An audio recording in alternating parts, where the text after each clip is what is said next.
నమస్తే.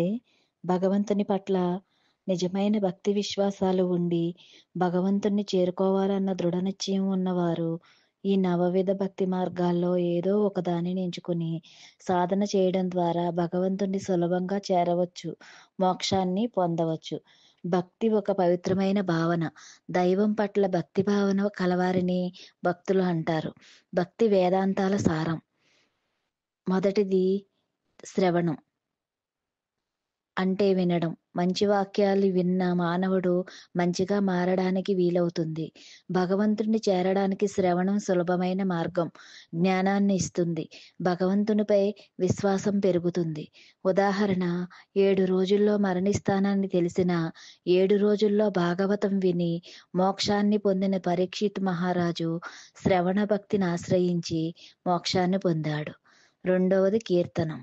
భగవంతుని మహిమలను నిరంతరం కీర్తించుట. కీర్తన ద్వారా భగవంతుణ్ణి సాక్షాత్కరింపజేసుకోవచ్చును.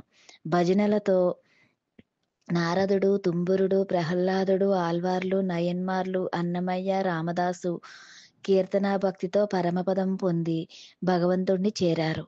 మూడవది స్మరణం. భగవంతుని లీలలను మనసులో నిరంతరం స్మరించడం. స్మరణ భక్తి విధానం. ఇది నామస్మరణం, రూపస్మరణం, స్వరూపస్మరణం అని 3 విధాలు. అనేక మంది మునులు ప్రహ్లాదుడు, ధ్రువుడు, తులసీదాసు, త్యాగరాజు స్మరణ భక్తితో భగవంతుణ్ణి చేరి ధన్యులైనారు.